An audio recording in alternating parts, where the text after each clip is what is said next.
विद्यार्थी मित्रांनो नमस्कार. डी रघुनाथ महाविद्यालय येथील मराठी विभागामध्ये मराठी विषयाचा प्राध्यापक म्हणून मी प्राध्यापक भगवान काळे कार्यरत आहे. सन 2000 साली स्थापन झालेलं हे महाविद्यालय, या महाविद्यालयामध्ये जे महाविद्यालय बी रघुनाथ या कवीच्या नावानं चालतं, बी रघुनाथ हे परभणीचे थोर साहित्यिक, निजामी राजवटीमध्ये स्वातंत्र्यपूर्व काळामध्ये ज्यांनी जुलमी राजसत्तेच्या विरोधामध्ये आपल्या लेखणीनं, आपल्या साहित्यानं त्या काळातल्या दडपशाहीच्या विरोधामध्ये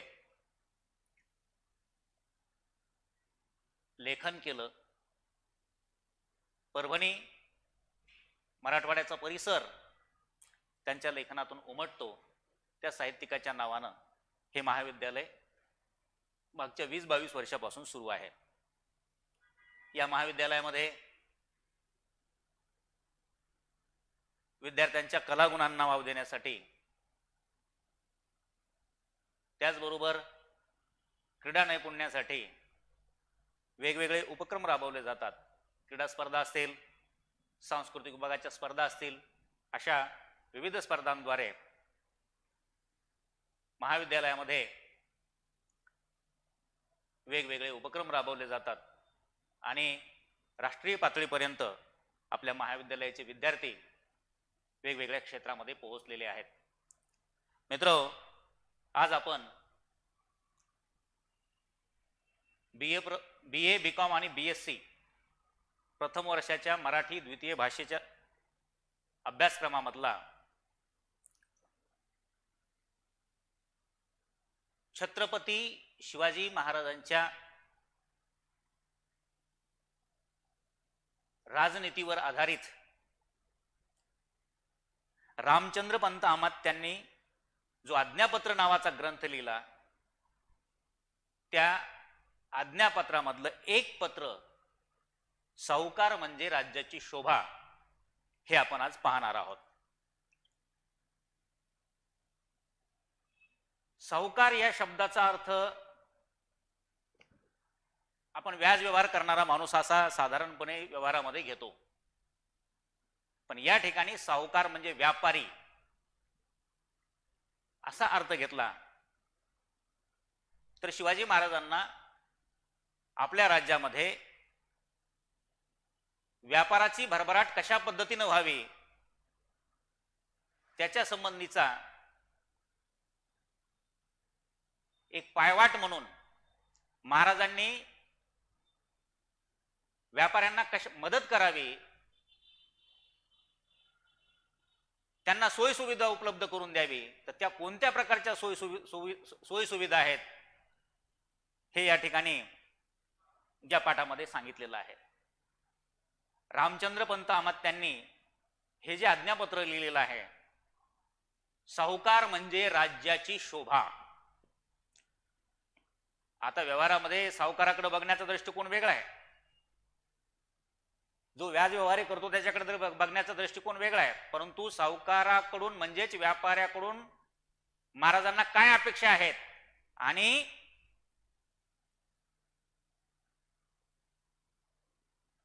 एखाद्या व्यापाऱ्याला एखाद्या राजाकडून काय अपेक्षा असतात याच्या संबंधानं लिहिलेला हा रामचंद्र पंत अमात्य यांनी लिहिलेला हा पाठ आहे. मी पहिल्यांदा या पाठामध्ये दिलेला रामचंद्र पंत अमात्यांचा जो परिचय आहे, तो परिचय मी पहिल्यांदा वाचतो. रामचंद्र निळोपंत अमात्य बावडेकर, बावडेकर हे त्यांचं आडनाव. छत्रपती शिवाजी महाराजांच्या अष्टप्रधान मंडळातील रामचंद्र पंत अमात्य बावडेकर हे एक प्रमुख व्यक्ती होते. म्हणजे शिवाजी महाराजांनी नेमून दिलेलं जे अष्टप्रधान मंडळ होतं त्याच्यामधले त्या अष्टप्रधान मंडळापैकी हे एक होते आणि म्हणून शिवाजी महाराजांच्या राज्यकारभाराचा अत्यंत जवळून अशा प्रकारचा परिचय रामचंद्र पंत अमात्यांना होता. आणि त्यामुळं शिवाजी महाराज राज्यकारभारासंबंधी कसा विचार करत होते, राज्य कशा पद्धतीने चालावं हे शिवाजी महाराजांना ची अपेक्षा कशी होती,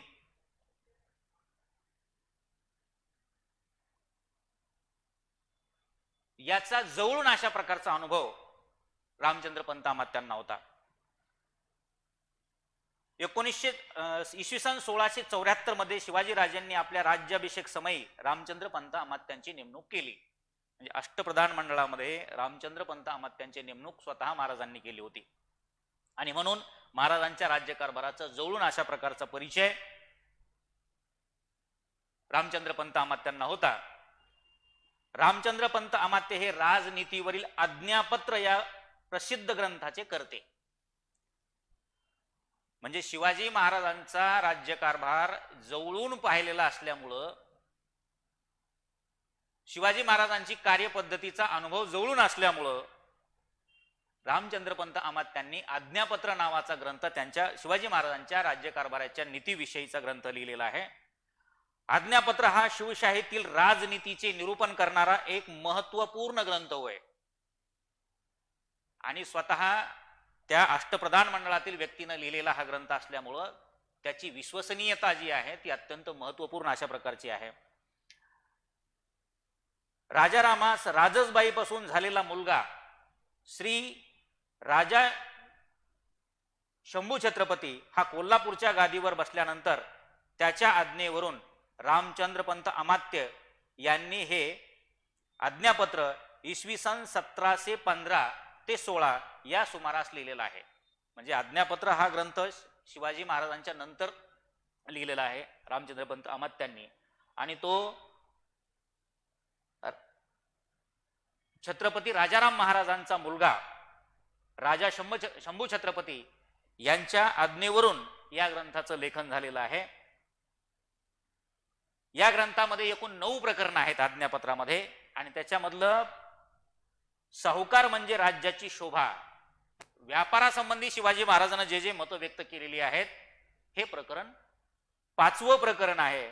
आणि या पाठामध्ये साहुकाराचं नेमकं काय स्थान आहे राज्यामध्ये, व्यापाऱ्यांना कशा प्रकारे मदत केली पाहिजे याविषयी अत्यंत महत्वपूर्ण अशी माहिती रामचंद्र पंत अमात्यांनी या पाठामध्ये दिलेली आहे. काय म्हणतात अमात्य? हा पाठ रामचंद्र पंत अमात्यांनी जरी लिहिलेला असला तरी हा पाठ लिहित असताना किंवा हे प्रकरण लिहित असताना किंवा एकूणच आज्ञापत्राची निर्मिती करत असताना संपूर्ण शिवाजी महाराजांची जी राजवट आहे ही राजवट रामचंद्र पंत अमात्यांच्या समोर होती. महाराष्ट्रामध्ये एकही असं मूल नसेल की ज्याला छत्रपती शिवाजी महाराजांचा परिचय नाही. त्यामुळे शिवाजी महाराजांचा वेगळा परिचय देण्याची तशी गरज नाही. परंतु शिवाजी महाराजांना जो एक शब्द वापरला जातो, रयतेचा राजा, हा एक शब्द वापरला जातो. आणि दुसरा महत्वाचा शब्द वापरला जातो तो म्हणजे जाणता राजा. आता रयतेचा राजा म्हणजे कोणाचा राजा? रयत म्हणजे कोण? तर रयत म्हणजे जनता, सर्वसामान्य माणूस. मग रयतेचा राजा हा हे जे विशेषण शिवाजी महाराजांसाठी खास करून वापरलं जातं, मग बाकीचे राजे काही रयतेचे राजे नव्हते का? एकटे शिवाजी महाराज हेच रयतेचे राजे होते का? मग शिवाजी महाराजांसाठीच हे विशेषण का वापरलं जातं? त्याचं कारण असं आहे की शिवाजी महाराजाच्या अगोदर आणि शिवाजी महाराजाच्या नंतर सुद्धा रयतेची एवढ्या बारीक सारीक गोष्टीमध्ये काळजी घेणारा राजा दुसरा झालेला नाही. आणि म्हणून शिवाजी महाराजांच्या बद्दल रयतेचा राजा असा शब्द वापरला जातो. शिवाजी महाराजांनी कशा कशाची काळजी वाहिली? विशेषतः शिवाजी महाराजांनी त्या काळामध्ये शेतकऱ्यांची काळजी मोठ्या प्रमाणावर वाहिली. आणि म्हणून सैनिकांची काळजी वाहिली. त्याचबरोबर नुसते सैनिकच नाही, फक्त सैनिकच नाही, तर आपल्या सैन्यामध्ये असलेली जी जनावरं आहेत, मग त्यामध्ये बैल आले, त्यामध्ये घोडी आली, याची काळजी कशी घ्यावी हे सुद्धा शिवाजी महाराजांना सांगितलेलं आहे. ज्या आज्ञा दिलेल्या आहेत शिवाजी महाराजांनी, जे पत्र लिहिलेले आहेत आपल्या सरदारांना, त्या पत्रामध्ये याचे उल्लेख आहेत. जरी आपल्या पाठाचा भाग नसला तरी सुद्धा आपल्या जनावरांची काळजी कशी घ्यावी, सैनिकांनी विशेषतः घोड्यांची काळजी कशी घ्यायची, याच्यासाठी सुद्धा शिवाजी महाराजांनी मार्गदर्शक तत्व घालून दिलेले आहेत. शिवाजी महाराज म्हणतात, एक या पाठामध्ये नसलेल्या 4 ओळी आहेत, त्या 4 ओळी मी वाचतो, म्हणजे शिवाजी महाराज आपल्या राज्यामधल्या शेवटच्या घटकाची कशी चिंता वाहत होते हे त्याच्यावरून दिसतं. चारा असेल तोवरी धुंदी करून चाराल, नाहीसे झाले म्हणजे मग काही पडत्या पावसात मिळणार नाही. उपास पडतील, घोडी मरायास लागतील, म्हणजे घोडी तुम्हीच मारली असे होईल व रयतेस तसवीस देऊ लागाल. ऐशास लोक जातील, कोणी कुंब्याचे दाणे आणील, कोणी भाकर, कोणी गवत, कोणी फाटे, कोणी भाजी, कोणी पाले, ऐसे करू लागलेत म्हणजे जे कुणबी घर धरून जीव मात्र घेऊन राहिले आहेत तेही जाऊ लागतील. कित्येक उपाशी मरायला लागतील, म्हणजे त्याला ऐसे होईल की मोगल मुलकात आले त्याहून अधिक तुम्ही ऐसे तळतळाट होईल. या 4च ओळीमध्ये शिवाजी महाराजांनी जे आपल्या सैनिकांना मार्गदर्शन केलेलं आहे, सुभेदारांना मार्गदर्शन केलेलं आहे, त्याच्यामध्ये ते म्हणतात, जिथं सैन्याची छावणी पडलेली असते त्या प्रत्येकाला धान्य असेल, त्या घोड्याला लागणारा चारा असेल, मोजून दिला जात असे. पण जर छावणीचा मुक्काम जर लांबला तर अशा वेळेला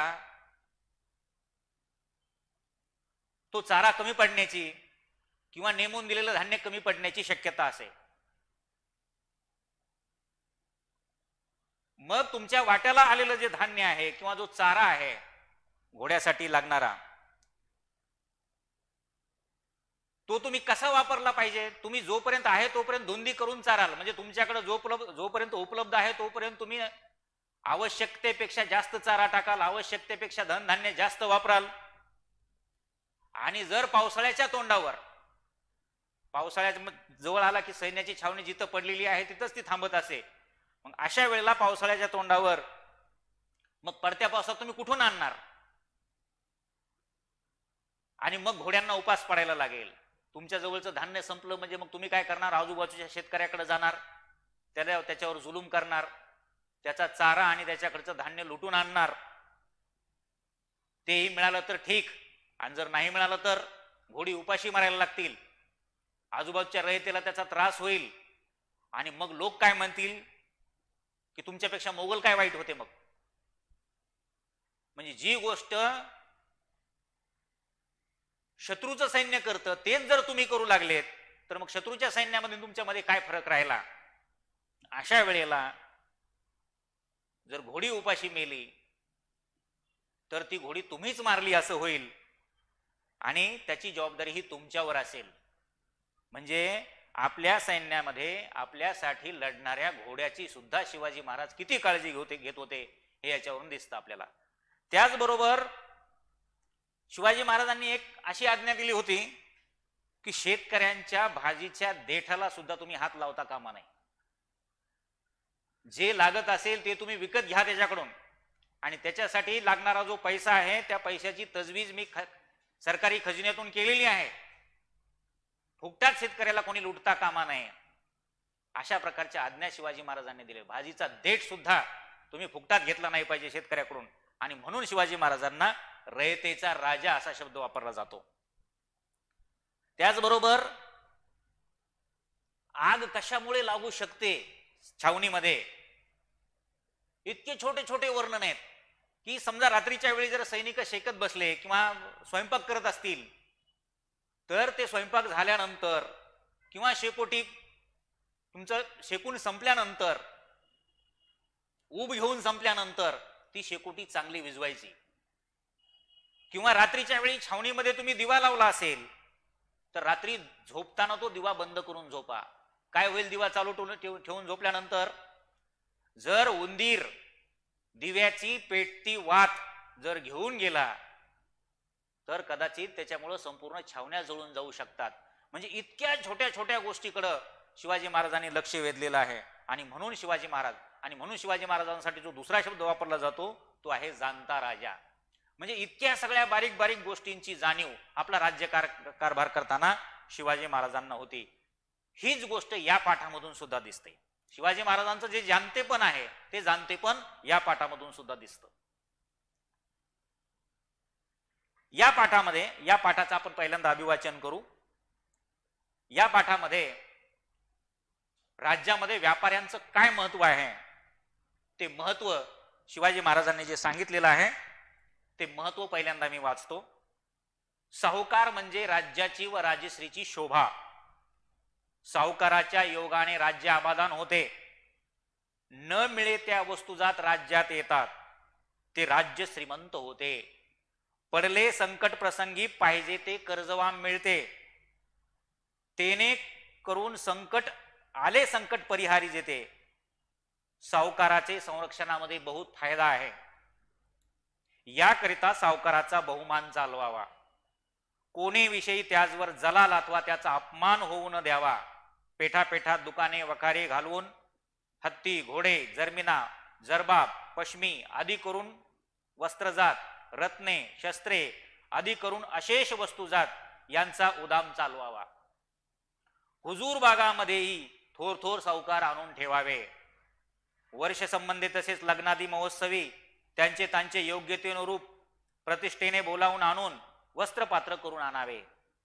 त्यास अनुकूल न पडेच तर असतील तेथेच त्यांचे समाधान रक्षून आपली माया लावून त्यांचे मुतालिक आणून त्यास अनुकूल जागा दुकाने देऊन ठेवावे. तसेच दर्यावर्दी सावकार यासही बंदरोबंदरी कोल पाठवून आम दरफ्ती करावी.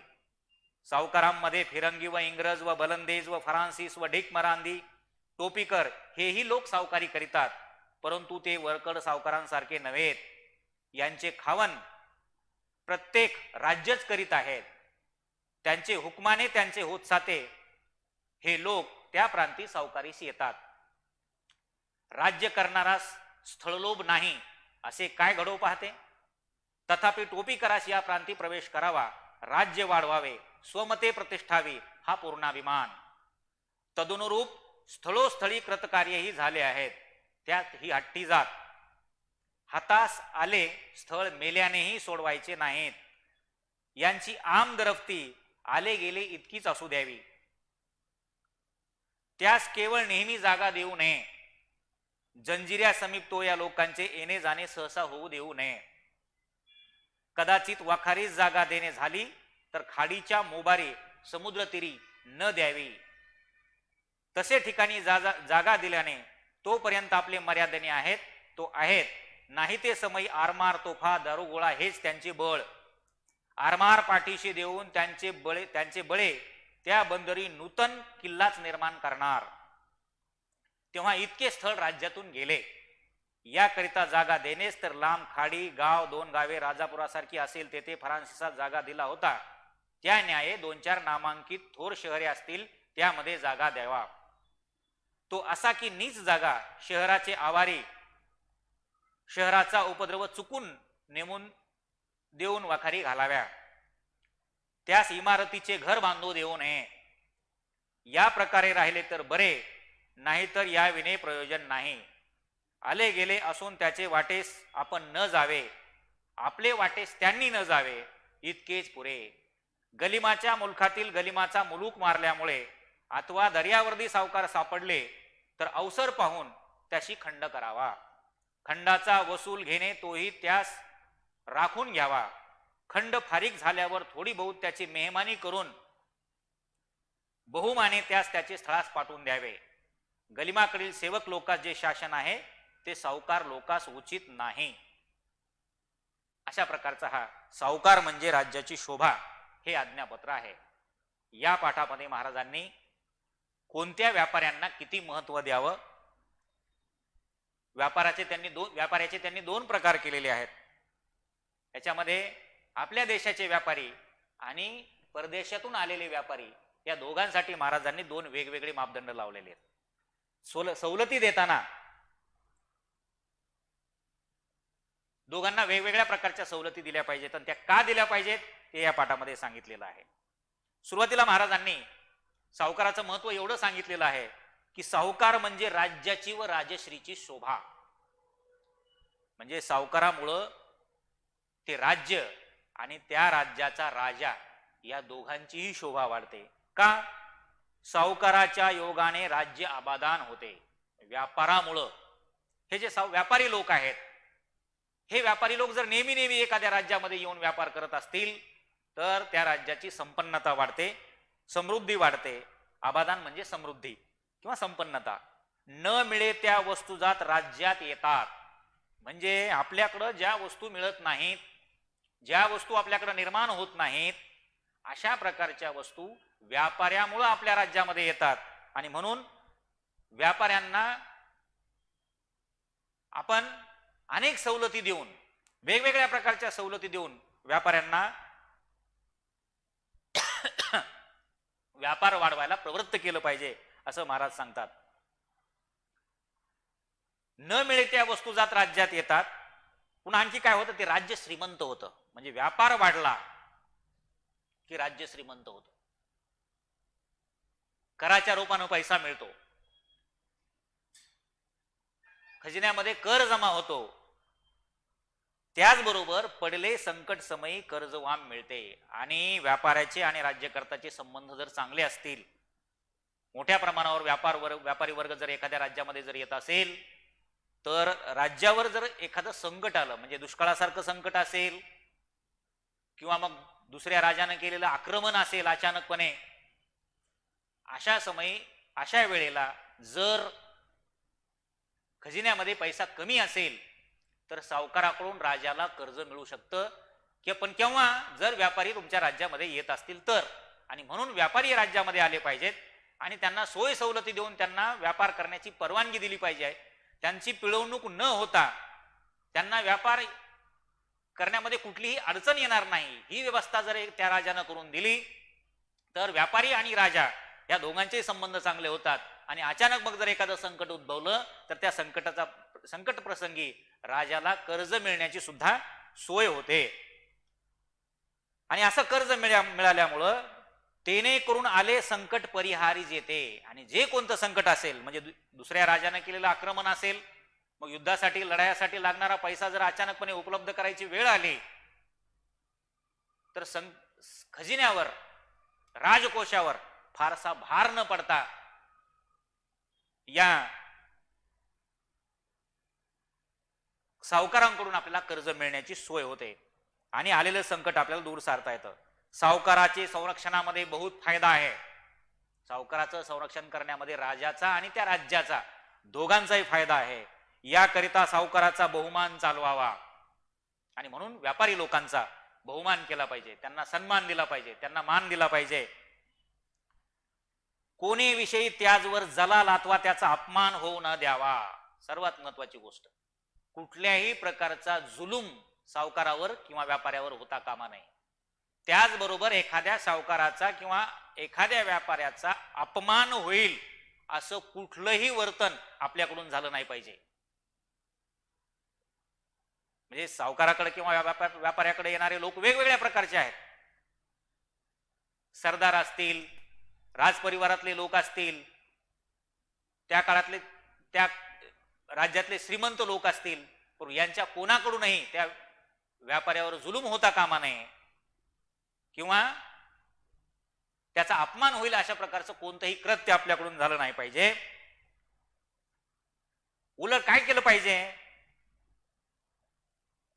पेठा पेठा दुकाने वखारी घालून हत्ती, घोडे, जर्मिना, जरबाब, पश्मी आदी करून वस्त्रजात कशा कशाच्या व्यापाराला प्रोत्साहन दिलं पाहिजे, कोणत्या कोणत्या गोष्टी वाढवल्या पाहिजे, कोणत्या कोणत्या गोष्टीच्या व्यापाराला प्रोत्साहन दिलं पाहिजे आणि ते करण्यासाठी आणखी काय काय केलं महाराज म्हणतात की जे जी बाजाराची ठिकाणं आहेत, बाजारपेठेचे ठिकाणं आहेत, त्या त्या पेठांमध्ये, त्या त्या बाजारपेठांमध्ये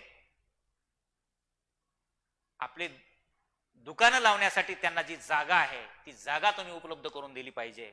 पेठापेठांमधून दुकानं उभारण्यासाठी, त्याचबरोबर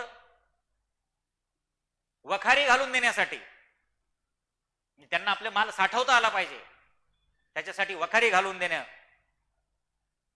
आणि कशाच्या व्यापाराला प्राधान्य दिलं पाहिजे? हत्ती, घोडे, म्हणजे जे जे युद्धामध्ये जे जे महत्वाचे घटक आहेत, युद्धासाठी सहाय्यभूत ठरणारे हत्ती आणि घोडे जे आहेत, या घोड्यांच्या व्यापाराला तुम्ही प्राधान्य दिलं पाहिजे. त्याचबरोबर जर्मिना, तलम वस्त्र, जरबाब, भरजरी वस्त्र, पश्मी लोकरीपासून मिळालेलं कापड आदी करून वस्त्रजात, म्हणजे भरजरी वस्त्र असेल, रेशमी वस्त्र असेल, पश्मी लोकरीपासून तयार झालेलं वस्त्र असेल, अशा प्रकारच्या जे वस्त्र, जे कपडे आपल्याकडे मिळत नाहीत, जो कपडा आपल्याकडे मिळत नाही, त्या कपड्यांच्या व्यापाराला तुम्ही प्राधान्य दिलं पाहिजे. आणि त्याचबरोबर युद्धामध्ये जसे घोडे आणि हत्तीची गरज आहे तशी चांगल्या शस्त्रास्त्रांची सुद्धा गरज आहे. अशा वेळेला तुम्ही शस्त्रांच्या व्यापाराला सुद्धा प्रोत्साहन दिलं पाहिजे. अशा प्रकारच्या व्यापाऱ्यांना प्राधान्य दिलं पाहिजे. या लोकांना जास्त सन्मानानं वागवलं पाहिजे. आणि त्याचबरोबर रत्ने आहेत, म्हणजे ज्या अत्यंत मौल्यवान अशा प्रकारच्या वस्तू आहेत, सोनं आहे, रत्न आहे, हिरे आहे, माणिक मोती आहेत, अशा प्रकारच्या ज्या अशेष वस्तू आहेत, अशेष वस्तू म्हणजे सहजपणे न मिळणाऱ्या ज्या मौल्यवान वस्तू आहेत, अशा प्रकारच्या वस्तूंना तुम्ही प्राधान्य दिलं पाहिजे. अशा व्यापाऱ्यांना तुम्ही महत्व देऊन त्यांचा व्यापार कसा वाढेल याच्याकडे तुम्ही लक्ष दिलं पाहिजे. त्याचबरोबर हुजूर बाजारामध्येही थोर सावकार आणून ठेवावे. आता बाजाराचे दोन प्रकार आहेत, एक सर्वसामान्य माणसांसाठीचा बाजार आणि एक श्रीमंत लोकांसाठीचा. मग त्याच्यामध्ये राजघराण्यातले लोक आले, वेगवेगळे सरदार आले, सेनापती आले. या सगळ्यांसाठीचा जो किल्ल्याच्या परिसरामध्ये असलेला जो बाजार आहे त्याला हुजूर बाजार असं म्हणत, म्हणजे मोठमोठ्या श्रीमंत लोकांसाठीचा बाजार. अशा बाजारांमध्ये थोर सावकार आणून ठेवावे. मोठमोठे व्यापारी, या व्यापाऱ्यांना परवानगी दिली पाहिजे. त्याचबरोबर त्यांना सवलती दिल्या पाहिजेत. हुजूर बाजारामध्ये मोठमोठे व्यापारी जर आणले तर आपल्याकडचे जे प्रतिष्ठित लोक आहेत, राजघराण्याशी संबंधित लोक जे आहेत, सेनापती असतील, मोठमोठे सरदार असतील, राज्यकारभारामध्ये प्रत्यक्ष सहभागी असलेले लोक असतील, त्यांचा परिचय एकमेकांशी घनिष्ठ होतो आणि त्याच्यातून संबंध दृढ होतात, संबंध चांगले राखले जातात. आणि म्हणून त्यांना हुजूर बागेमध्ये मोठमोठे सावकारांना तुम्ही परवानगी दिली पाहिजे. एवढंच नाही तर आपल्याकडं पाडव्याला वर्ष संपतं आणि नवीन वर्ष सुरू होतं. असा जर नवीन वर्षाच्या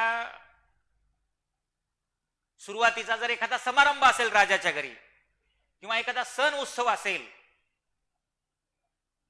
तर त्या सण उत्सवाला जसं तुम्ही इतर लोकांना, महत्वाच्या लोकांना निमंत्रण देऊन बोलवता घरी, अगदी त्याच पद्धतीनं तुम्ही सावकार लोकांना सुद्धा बोलवलं पाहिजे. वर्ष संबंधे तसेच लग्नादी महोत्सवी त्यांचे त्यांचे योग्यतेनुरूप प्रतिष्ठेने बोलावून आणून वस्त्र पास्त्र देऊन समाधान करीत जावे. म्हणजे राजपरिवारामध्ये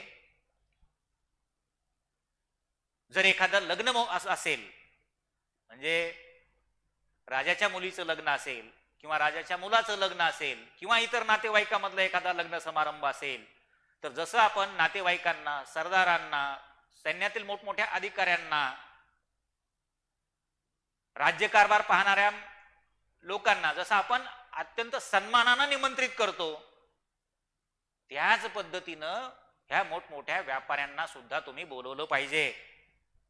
मग तुमच्या घरचा एखादा सण समारंभ असो किंवा लग्न समारंभ असो, त्यांना मुद्दाम बोलवलं पाहिजे आणि त्यांना बोलून काय करायचं, त्यांना आहेर करून, वस्त्रपात म्हणजे काय, वस्त्रपात्र देऊन समाधान करीत जावे. जसं तुम्ही आपण लग्नामध्ये पाहुण्या रावण्यांना आहेर करतो, अगदी त्याच पद्धतीनं राजानं काय केलं पाहिजे, स्वतःच्या घरी जर एखादा समारंभ असेल, एखादं शुभ कार्य असेल, तर या प्रसंगी सावकारांना सुद्धा आपण आहेर करून त्यांचं समाधान केलं पाहिजे. परमुलकी जे सावकार असतील तेथेच त्यांचे समाधान रक्षून आपली माया लावून त्यांचे मुतालिक आणून त्यास अनुकूल जागा दुकाने देऊन ठेवावे. एवढंच नाही, समजा आपल्या राज्यातला एखादा महत्वाचा व्यापारी दुसऱ्या राज्यात गेलेला आहे व्यापार करण्याच्या निमित्तानं, आणि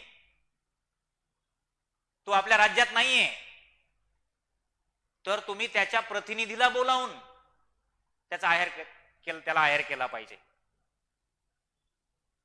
म्हणजे एखादा व्यापारी व्यापाराच्या निमित्तानं दुसऱ्या मुलखात गेलेला असेल तरी आपण त्याची आठवण ठेवलेली आहे, राजा आपल्याला विसरलेला नाही, आणि त्याच्यामुळे त्या व्यापाऱ्याच्या मनामध्ये चांगली भावना अशा प्रकारची निर्माण होते. आणि म्हणून एखादा व्यापारी जर परमुलखात गेलेला जरी असला तरी त्याच्यासाठी आपण काय केलं पाहिजे, त्याच्यासाठी आपण त्याचा प्रतिनिधी आणून आपण त्याचा सन्मान केला पाहिजे. त्याच्यात व्यापारासाठी त्याला दुकानासाठी जागा दिली पाहिजे. आणि याचबरोबर जे समुद्री व्यापार करणारे जे लोक आहेत, त्याला आपण दर्यावर्दी म्हणतो, या सावकार लोकांचे मुख्य स्थान कोणते असतात, समुद्राच्या काठावरची बंदरं असतात, त्या बंदरांच्या ठिकाणी यांचा व्यापार चालतो. अशा व्यापाऱ्यांना सुद्धा तुम्ही बोलवून घेतलं पाहिजे आणि त्यांच्यासोबत त्यांना मुद्दाम कौल पाठवून म्हणजे निरोप देऊन, त्यांना निमंत्रण देऊन त्यांना बोलवून घेतलं पाहिजे आणि आमदरफ्ती करावी, म्हणजे त्या सावकार लोकांचं आपल्याकडे येणं जाणं असलं पाहिजे. जे समुद्री व्यापारी आहेत त्यांच्याशी आपला संबंध असला पाहिजे. सावकारांमध्ये आता शिवाजी महाराज या ठिकाणी सावकारांचे दोन भाग करतात, व्यापाऱ्यांचे दोन भाग करतात. एक आपल्या देशामध्ये आपल्याच देशामध्ये जन्मलेले आपल्याच देशामधले व्यापारी, आणि दुसरे म्हणजे दुसऱ्या देशातून आलेले व्यापारी, म्हणजे अगदी इंग्रज असतील, फ्रेंच असतील, डेन्मार्क असतील, हॉलंडचे असतील, या सगळ्या ठिकाणाहून व्यापारी त्या काळामध्ये सुद्धा येत होते. परंतु त्या काळात त्या व्यापाऱ्यांच्या संबंधाने शिवाजी महाराजांचं धोरण वेगळं आहे. आपल्या इथल्या व्यापाऱ्यांना शिवाजी महाराजांनी अत्यंत जीव लावून त्यांच्याशी संबंध ठेवावेत असं सांगितलेलं आहे, त्यांच्यावर विश्वास ठेवलेला आहे आपल्याकडच्या व्यापाऱ्यावर. परंतु परकीय व्यापाऱ्यांच्या संबंधानं त्यांना व्यापाराच्या सवलती देताना आपण काळजी घेतली पाहिजे. म्हणजे जी पुढं अनेक वर्षांनी ती गोष्ट खरी ठरली आणि अशा प्रकारची काळजी आपण घेतली नाही आणि इंग्रजांची राजवट इथं सत्ता प्रस्थापित झाली, ते अगोदरच शिवाजी महाराजांनी सांगून ठेवलं होतं. शिवाजी महाराजांनी जे परकीय व्यापाऱ्या संबंधाने धोरण ठरवलेलं होतं ते काय होतं, सावकारांमध्ये फिरंगी व इंग्रज व बलंदेज, फ्रान्सिस, डिगमरादी, टोपीकर हेही लोक सावकारी करतात. म्हणजे विदेशामधून कोण कोण येतात, फ्रान्सिस म्हणजे फ्रेंच, इंग्रज, वलंदेज म्हणजे हॉलंड, फ्रान्सिस म्हणजे फ्रान्स आणि डिगमरादी म्हणजे डेन्मार्क. इथले जे व्यापारी आहेत हे लोक सुद्धा व्यापारी करतात. त्यांना टोपीकर असा शब्द वापरला जात असे. जे म्हणून विदेशामधून व्यापारी आहेत, परदेशी व्यापारी आहेत, ते विशिष्ट प्रकारची टोपी घालायचे, गोल आणि वर उंच अशा प्रकारची टोपी, आणि म्हणून त्यांना टोपीकर असा शब्द वापरला जात असे. परंतु ते वरकड सावकारासारखे नव्हेत, ते आपल्याकडच्या फक्त व्यापाराकरता व्यापार करणारे व्यापारी हे नाहीयेत.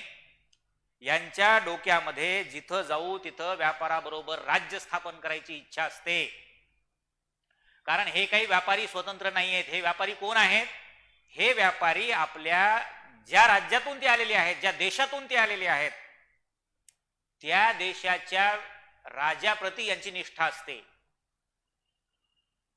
ते राजाच्या वतीने व्यापार करायला इथं आलेले असतात, ते स्वतंत्र व्यापारी नाही आहेत. आणि म्हणून जिथं जाऊ तिथं व्यापाराबरोबर राज्य स्थापन करण्याची यांची इच्छा असते आणि ते तशा पद्धतीनं ते पावलं टाकतात. म्हणून या लोकांपासून आपण सावध असलं पाहिजे. आणि हे लोक आपल्या आपल्या देशाच्या राजाच्या हुकमानं राज्य करतात आणि त्यामुळं त्या राजाची जी इच्छा असते आपल्या राज्याचा विस्तार करण्याची, त्या राजाच्या राज्य विस्ताराचं हे व्यापारी एक माध्यम आहेत, म्हणून यांच्यापासून आपण सावध राहिलं पाहिजे. आणि कधीही असं घडत नाही, जर राज्य करणारा स्थळ लोभ नाही असं होत नाही. म्हणजे दुसऱ्याचा प्रांत ज्या राजाला जिंकावा वाटत नाही असं घडतच नाही. राजा म्हटलं की त्याला दुसऱ्याचा प्रांत काबीज करण्याची इच्छा असतेच.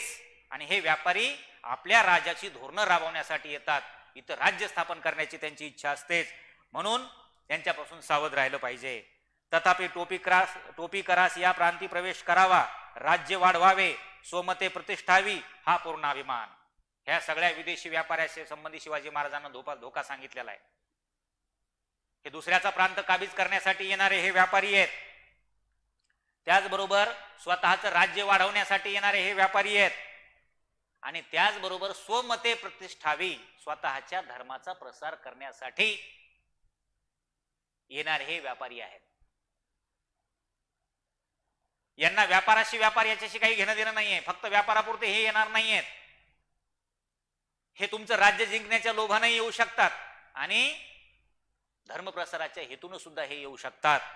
आणि म्हणून यांना स्वतःच्या धर्माविषयी, स्वतःच्या राज्याविषयी, स्वतःच्या संस्कृतीविषयी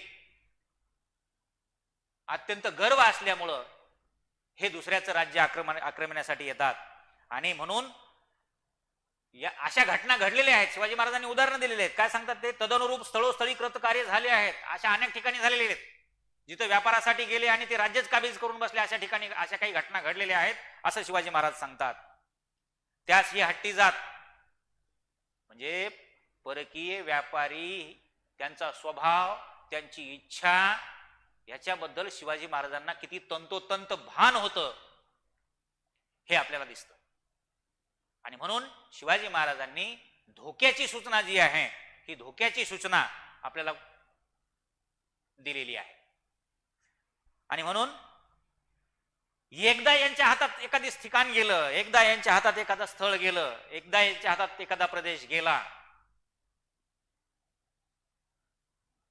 की मेल्यानेही हट्टी जात ही सोडवायची नाही असं शिवाजी महाराज म्हणतात. म्हणजे जीव गेला तरी त्या प्रदेशाचं रक्षण हे लोक केल्याशिवाय राहत नाहीत.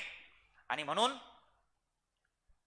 यांना अशा लोकांना जागा देताना आपण विचारपूर्वक जागा दिलं पाहिजे. अशा प्रकारचे धोरणं शिवाजी महाराजांनी आपल्या या साहुकार म्हणजे राज्याची शोभा या पाठामधून सांगितलेली आहेत. आणि म्हणून राज्यकारभारासंबंधी शिवाजी महाराजांची कोणती मतं होती, म्हणजे राज्यकारभार करत असताना व्यापारासंबंधी आणि व्यापाऱ्यांसंबंधी शिवाजी महाराजांची कोणती मतं होती, हे आपण या ठिकाणी पाहिलं. धन्यवाद.